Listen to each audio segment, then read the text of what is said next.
Muy bien, ya nos encontramos en esta parte del estudio en Código Salud para platicar con el doctor Arturo Contreras, neurólogo, para platicar específicamente de este tema en especial, disautonomía. Doctor, bienvenido. Muchísimas Muchas gracias por gracias estar por con la nosotros. invitación. Muchas gracias. ¿Qué es la disautonomía? ¿Por qué se presenta? Bueno, mira, empezaremos por explicar, como bien decías en tu cápsula, que el sistema nervioso humano se compone de dos partes. El sistema nervioso central, que a su vez tiene encéfalo y médula espinal, y el sistema nervioso periférico, que tiene un sistema somático que se encarga del dolor y otras sensaciones. Y el sistema nervioso autónomo, que tiene dos partes, el sistema nervioso simpático y parasimpático. Esta parte del sistema nervioso autónomo es lo que genera la disautonomía. Un error de comunicación entre el sistema simpático y el parasimpático generan los síntomas de la disautonomía. ¿Cuáles son los síntomas, doctor? Tiene muchos síntomas, realmente hay muchos pacientes que no están diagnosticados, es subdiagnosticado, puede generar como síntoma principal, por decirlo así, el sentirse mareado al levantarse muy rápido, el sentir taquicardia al levantarse muy rápido, el poderse perder la conciencia cuando uno está en un ambiente que genere la baja súbita de la presión arterial, fatiga crónica, dolor muscular, y muchos de estos pacientes pasan por deprimidos o son vistos por otras enfermedades y consultan a múltiples especialistas. Ahora, cuando está involucrado el sistema nervioso central, ¿tiene un efecto importante, digamos, en la actividad cotidiana de la persona que puede ser diagnosticado con disautonomía? Es decir, puede ser incapacitante, como se presentan estos síntomas de cansancio, de que de repente se marea, puede en algún momento la persona perder movilidad. ¿Cómo se refleja específicamente? Sí, no pierden movilidad, pero hay muchos grados de afección de la disautonomía y 2 o 3 enfermedades que generan disautonomía. Sí puede ser discapacitante al grado de que se pueden desmayar al levantarse y esto pues es incapacitante y genera mala calidad de vida. ¿Quiénes son las personas que lo manifiestan, doctor? ¿Hay un grupo específico de la población identificado? La disautonomía puede acompañar a diversas enfermedades. De las principales son la enfermedad de Parkinson, otras enfermedades neurodegenerativas como la atrofia de múltiples sistemas, que en realidad son raras. Y puede ser parte secundaria de otras enfermedades crónicas como la diabetes mellitus, el hipotiroidismo y diversas neuropatías, inclusive la amiloidosis, que realmente son raras. O sea, ¿personas con estas enfermedades pueden llegar a presentar una disautonomía? Todas las personas que tienen esas enfermedades presentan disautonomía ¿Algún grado en específico? algún En momento de algún su momento de evolución. su vida, de su evolución. Sí, claro, hemos visto pacientes con estas enfermedades que en algún momento exactamente se levantan, se marean y se caen, Así es, en automático. en Y uno automático. piensa que es directamente el efecto de la enfermedad de origen o porque es efecto de un tratamiento. No necesariamente, No ¿verdad? Puede ser la no disautonomía. necesariamente la enfermedad les genera algún grado de falta de comunicación entre los dos sistemas, entre el sistema nervioso autónomo y genera disautonomía. Y hay otro rubro de enfermedades que son subdiagnosticadas, que es cuestión de hacer mucho énfasis con los médicos y con la población en general que se atiendan, porque son disautonomías primarias, por decirlo así. La hipotensión ortostática, que antes le decíamos benigna, que ahora sabemos que no es tan benigna, que mucha gente anda por ahí teniendo este tipo de hipotensión. Esto es porque se levantan, baja la presión, se marean y en algunos ambientes o en algunas actividades pueden perder la conciencia. Y eso se llama síncope, que el nombre más correcto es síncope vasovagal, Ujú. que generalmente lo tratan los cardiólogos. Oye, doctor, ¿se sabe bien a bien o simplemente se ha identificado que existe? Nos comentabas que la característica principal de la disautonomía es este error de comunicación Así es, entre el sistema simpático y parasimpático. así ¿Se es. sabe qué lo ocasiona o simplemente está descubierto sin saber qué lo ocasiona? Está ¿Cuál es el origen? descubierto el origen, bueno, es difícil de precisar, pero la disautonomía viene cuando en el transcurso de la evolución pasamos de ser cuadrúpedos a bípedos y el corazón está por debajo del encéfalo Ujú. y eso hace que necesariamente tengamos que tener un volumen circulante que tenga que subir para para irrigar el encéfalo. Ahí nace la disautonomía. Este error de comunicación pues está en la población sin que algo lo genere en específico. Con ciertos estímulos se puede desencadenar. ¿Cómo se diagnostica? ¿Existe algún estudio en específico? Bueno, primero hay que sospecharlo, que existe disautonomía, porque muchos pacientes son tratados como deprimidos porque están cansados todo el Y día reciben otro y tipo de reciben otro medicamento tipo de cuando no es medicamento. exactamente el origen de esto.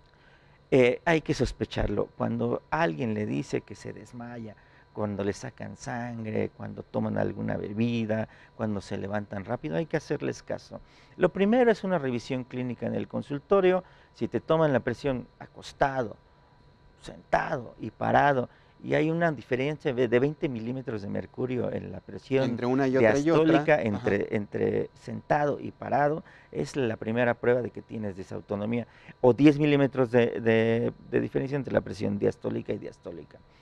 Eso nos genera, pues ya tenemos la sospecha que mandemos forzosamente una prueba de inclinación, que es la manera más profesional de diagnosticar una disautonomía. ¿Inclinación significa tener al paciente de pie e inclinarlo o que haga algún tipo de movimiento en Esta específico? prueba generalmente debe hacerse monitorizado por un cardiólogo, la hacen los cardiólogos, solo quita la gravedad de nosotros en una mesa y nos van levantando, inclinando para ver tu respuesta autónoma, Ujú. es decir, cómo se comporta tu presión ¿Y y la cómo frecuencia reaccionas, verdad? cardíaca. Ajá. Esto a veces puede ser incómodo porque genera un síncope en el momento de que se realiza. Si ocurre el síncope, pues la prueba es positiva. O las medidas de la presión arterial en todas las posiciones durante la prueba. Ya una vez entonces hecho esto con la persona y bueno, ya se puede confirmar el diagnóstico o descartar. Así es. Confirmado, ¿cómo procedes a llevar una terapia con estas personas? Depende del grado de disautonomía y ¿Hay diferentes grados? sí, claro. ¿Cuántos hay, doctor? No está claro, Tampoco. depende de qué tipo de padecimiento estemos hablando. Otro padecimiento frecuente es la taquicardia postural ortostática. Es decir, generalmente nos levantamos, se eleva un poco la frecuencia cardíaca, pero vuelve después de 5 minutos al valor basal. Y hay pacientes que se les eleva 30 o más veces por minuto y les genera síncope o les genera cansancio. Estos casos hay que tratarlos dependiendo de los síntomas que les generen. Si es leve el malestar de los pacientes que tienen disautonomía, generalmente con algunas medidas higiénicas o con algunos cuidados pueden manejarse estos síntomas. ¿Y el tratamiento es directamente para la disautonomía o digamos es un tratamiento complementario conociendo la enfermedad de origen? El tratamiento es directo para la disautonomía. Primero, las medidas higiénicas son evitar esos ambientes o ciertos alimentos que nos puedan, o bebidas que nos puedan generar una vasodilatación y exponer a este tipo de eventos. ¿Qué cosas nos pueden exponer? Levantarnos demasiado rápido nos puede exponer. Estás mucho tiempo de pie, Que nos eso de puede repente exponer. nos pasa. A muchas personas nos ha ocurrido que nos levantamos muy rápido y nos mareamos. Casi nos pasa a todos. ¿No? Cuando es muy frecuente es cuando nos tenemos que preocupar. Ahí es entonces cuando nos tenemos que preocupar. Así es. O sea, digamos, la frecuencia tiene que ver con si esto ocurre diario, si esto ocurre en 15 días, en 20 días seguidos. ¿Cómo sabemos qué tan frecuente es para poder sospechar una Si te disautonomía? genera algún grado de discapacidad o interrumpe tus actividades de la vida diaria, yo diría que tendrías que ir al médico a alguna revisión. Ujú. Hay que evitar estar mucho tiempo de pie cuando ya estás diagnosticado.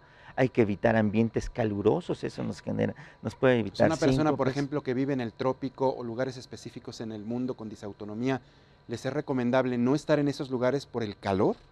El calor ¿Qué hace el calor? es un vasodilatador Bueno, sí. para compensar el calor y nuestro organismo regule la temperatura, los vasos se dilatan, se baja la Cierto. Hay presión. personas, por ejemplo, que padecemos dolores de cabeza cada vez que hace mucho calor. Es por la Así vasodilatación. es por la vasodilatación. Ajá. Y a eso me refiero con una disautonomía quizás leve, presente en ese tipo de pacientes. A veces se trata solo con hidratación, se les recomienda a los pacientes que tomen más agua de la que habitualmente debieran de tomar, 2,5 litros al día, o bebidas que tengan sodio y que nos puedan levantar la presión. Sodio. Sodio. ¿Esto no puede llegar a ser contraproducente, por ejemplo, y que pueda desencadenar una hipertensión? ¿O es Realmente el riesgo? es el riesgo.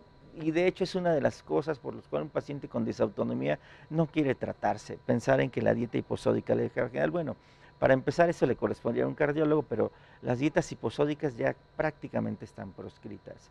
Los pacientes tendrían que comer con una dieta normosódica, pero el paciente con disautonomía necesita ese aporte adicional de sodio para retener líquido en su sistema vascular y mantener la presión arterial. Por eso digamos que el tratamiento es multidisciplinario. Multidisciplinario. O sea, hay que hacerlo con un cardiólogo, con ustedes los neumólogos, y todo es, neurólogos, perdón, y todo eso, ¿no? Sí, hay algunos fármacos que nos pueden ayudar, ninguno diseñado específico para la disautonomía, y los antidepresivos de un tipo en específico, los ICRS, inhibidores de la recaptura de serotonina, indicados de manera acertada, nos pueden ayudar mucho, sin que sean medicamentos en esos pacientes que se den para el estado de ánimo, se dan para la disautonomía, y algunos otros tipos de vasodilatadores, inclusive dosis pequeñas de glucocorticoides, nos pueden ayudar a tratar la disautonomía. ¿Es una enfermedad crónica? Es decir, ¿depende exactamente el momento en el que es diagnosticada para saber cuál es el tratamiento adecuado? Así es, pero sí es crónico, porque no hay algún tratamiento que lo pueda curar o quitar. No hay cura. No hay cura. Control nada más. Control nada más, con medidas higiénicas, fármacos, y en casos muy graves, quizás la colocación de un marcapasos. Pero ya en casos muy graves, por supuesto que sí. Entonces, si se siguen todas esta serie de indicaciones, ¿la persona puede tener buena calidad de vida, doctor? Llegan a tener buena calidad de vida, de hecho llegan a ser normales, ¿no? O sea, normal, subir, bajar, a lo mejor exactamente tener ciertas indicaciones, ¿no? Casos específicos, no te vayas a levantar de golpe, evita el calor, por ejemplo. Hay que evitar el calor, y en ocasiones cuando es muy leve y los pacientes sienten esa incapacidad cuando empieza a suceder, algunas posiciones ayudan. Sentarse de nuevo, acostarse, y en general poner el corazón a la altura del cerebro nos puede ayudar a contener esos síntomas. Exactamente, bien importante lo que nos vienes a comentar, doctor. Ahora, ¿se refleja más, por ejemplo, en mujeres, en hombres? ¿Cómo lo tienen identificados ustedes? Es más frecuente en las mujeres, es particularmente más frecuente, aunque no tengo ninguna estadística personal, pero los casos más graves que he visto en realidad han sido en hombres. En hombres, ¿hay alguna razón en específico? No, eso sería solo cuestión de revisar estadísticas, ¿no? Y cuando llegan, por ejemplo, las personas al consultorio, ¿tienen identificado exactamente el grado de avance de la disautonomía? Casi nadie lo identifica, de hecho llegan por otro tipo de cosas, como mareo al levantarse, que identifican como vértigo, o como me comentaste, cefalea al levantarse demasiado rápido, o cefalea coexistente con la temporada de calor. Ajá, solamente así. Así se identifican. O pacientes que llegan a desmayarse cuando nos sacan sangre o cuando sufren alguna impresión que para otras personas sería algo mínimo, ¿no? Exactamente. Pues doctor, yo te quiero agradecer exactamente tu presencia aquí con nosotros para poder hablar de este tema tan importante, sobre todo que la gente identifique que el primer síntoma es levantarse, sentir ese mareo, pero de manera constante. Si es constante, y cada vez quizás sea peor el mareo, entonces necesita ir con ustedes los neurólogos. Neurólogo, cardiólogo. Cardiólogo para que puedan hacer. De hecho, hasta internista, todos debemos de ellos pueden tener esa especialidad. Así es. Muy bien, pues doctor Arturo Contreras, neurólogo, muchísimas gracias por haber estado con nosotros.